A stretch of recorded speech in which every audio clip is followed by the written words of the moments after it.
नमस्कार, महाराष्ट्र लाईव्ह मध्ये आपलं स्वागत. मी रेश्मा फडतरे.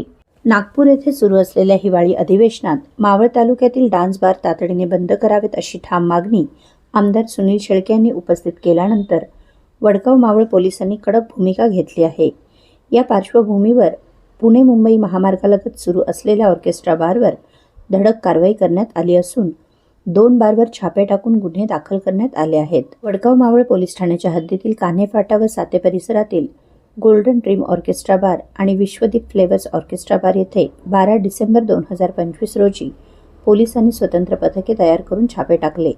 तपासादरम्यान शासनाने दिलेला परवाना अटी व शर्तींचा गंभीर भंग झाल्याचे निष्पन्न झाले आहे. कान्हे येथील गोल्डन ड्रीम ऑर्केस्ट्रा बारमध्ये रंगमंचावर केवळ 8 कलाकारांची परवानगी असताना तब्बल 11 महिला कलाकारांना ठेवण्यात आले होते. कलाकारांकडे ओळखपत्र नव्हती, तसेच नियमांपेक्षा मोठा रंगमंच उभारण्यात आला होता. या प्रकरणी उदय चक्का सालियन वय वर्ष 49, दिनेश कृष्णा शेट्टी वय वर्ष 46 आणि कीर्तन केसिटी वय वर्ष 27 यांच्या विरोधात गुन्हा दाखल करण्यात आला आहे. साते येथील विश्वदीप ऑर्केस्ट्रा बारमध्ये याच स्वरूपाचे नियमभंग आढळून आले.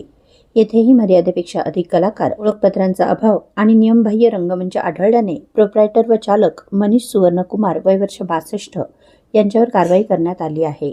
या दोनही प्रकरणांमध्ये आरोपींविरोधात महाराष्ट्र हॉटेल, उपहारगृह व मद्यपानगृहे, बार रूम मधील अश्लील नृत्यांवर प्रतिबंध व महिलांच्या प्रतिष्ठेचे संरक्षण अधिनियम अंतर्गत गुन्हा दाखल करण्यात आला आहे.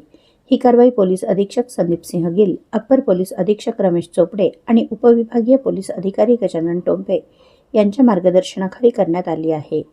वडगाव मावळ पोलीस ठाण्याचे वरिष्ठ पोलीस निरीक्षक अभिजित देशमुख यांनी माहिती दिली असून पुढील तपास ते स्वतः करीत आहेत. आपल्या परिसरातील घडामोडी जाणून घेण्यासाठी महाराष्ट्र लाईव्ह सबस्क्राईब करा व बेल आयकॉन प्रेस करायला विसरू नका. धन्यवाद.